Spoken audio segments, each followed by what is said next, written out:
Hi everyone, thank you for clicking on our project. Our names are Jacob, Parker, and Caitlin, and our project is adaptive kayak equipment. So on this first slide we have our problem statement, and our problem statement is an estimated 22 veterans die from suicide every day due to the poor mental health that they have inherited from their service. This is especially true for veterans with disabilities who have to completely adjust to a new life. Kayaking and other outdoor recreational activities have been proven to lead to better mental health and increased social functioning in disabled veterans, along with many other benefits. Although disabled people often struggle to participate in these activities due to their physical constraints. So from this problem statement, we decided that we were going to do adaptive kayaking equipment to help these veterans who have limited grip strength kayak. So on this slide, we have our justification of our problem statement. So let's start with the one on the left. The one on the left is a statistic that talks about how often veterans sadly commit suicide. While the other one, the one on the right, talks about how sport and other physical activities really help the well-being of veterans. It helps them cope. It helps them get through PTSD. It also, in addition to having good impacts on their physical health, it helps them get past some of those psychological issues that they have inherited from their service. And that's why devices like these are so important, so that these veterans can get back to doing these physical activities and hopefully have a benefit on their mental health for years to come. So for prior solutions, we had a few products that we looked at, one of them being the Hammerhead. And so there's a few, we did pros and cons. So the pros for this product is that it allows people with amputations to kayak, and another being that this product can be used for multiple paddles, so ones with different shapes or sizes and diameter. Then some cons: limited range of motion. There's limited handle diameter for the product. And there's also another con being that this is only for amputees, and it's not people with like limited or reduced grip strength in general. And another product was Active Hands, and so we did pros and cons as well for this one. And so pros was that it kind of improved hand proficiency for people with limited grip strength issues, and you can grip many things other than kayaks, so there's kind of a generalization. Cons being that it lacks specialization in kayaking. And then there's also like a few safety issues when kayaking, like you'd be strapped in. There wasn't really any like release system if you ended up falling over. So for design requirements, we had a few requirements that we kind of looked at for a product when building it. So number one, maintaining personal autonomy was one of our requirements. So we wanted the person that was using it to be independent and not really have to be dependent on someone. Number two, comfort and ease of accessibility. So we want to make sure the product is comfortable for the person. It's not, going to agitate them or when they're using it. And ease of accessibility, just making the product, user friendly. And so number three, the product is safe to use. There wouldn't be like skin degradation or skin breakdown with our materials whenever you get wet or there's any moisture on the skin.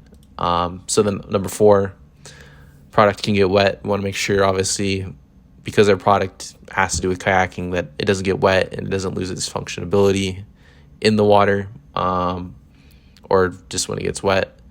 And so number five, our product can work with multiple paddles. So we had a few systems that we kind of added. So one being you can adjust the product.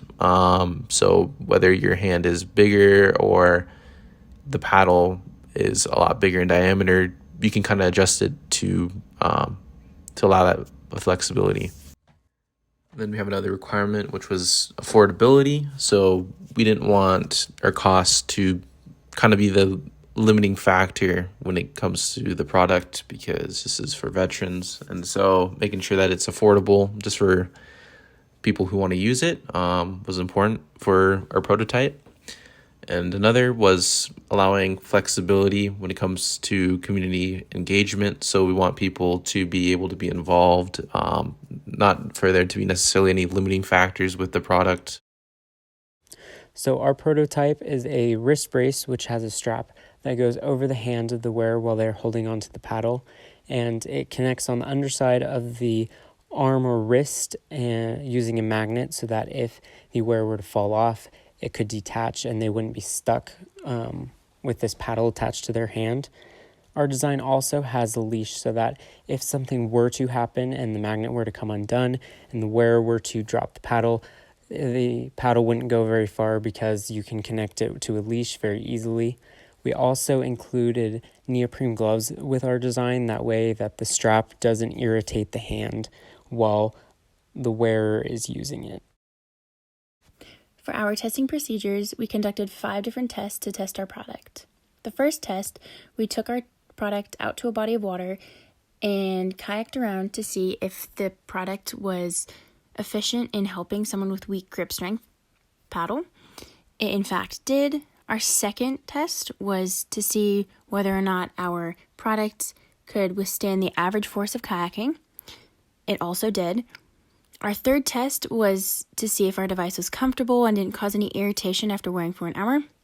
It also passed this test. Our fourth one was to see if a person with limited grip strength could put this device on independently. That was also a pass.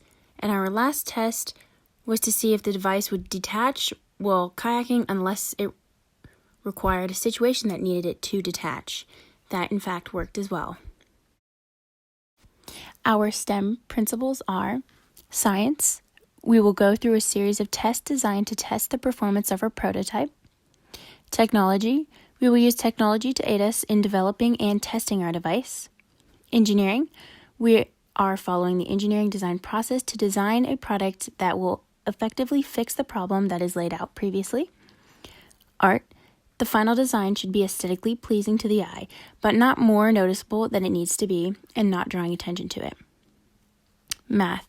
We must measure and calculate distance of our components properly so that each component fits and works together. So here we have our analysis, and overall we're pretty happy with our design. Our design does exactly what we wanted it to do in the beginning. Some of its strengths include that it allows the person with limited grip strength to hold on to the kayak. It allows them to be autonomous. They don't need help from someone else to do this. It has a magnet release safety system. It is adjustable, so you can use different size paddles. Some people have bigger hands and smaller hands. So we're really happy with those aspects of it. Some of the improvements that we think we can make, we think the gloves could be a little grippier, add a little more strength to the whole system. We also think stronger magnets could be used just to make sure that they don't become accidentally detached. A longer leash may be helpful just in case something were to happen. You don't want to have a very short leash. It would make swimming very difficult if it was necessary. And the last thing we wanted to add is a little more padding on the straps to make sure that it's comfortable to wear. All right, so that is all that we have for you guys today. Thank you for watching our video, and we hope to see you on our Senior STEM Night.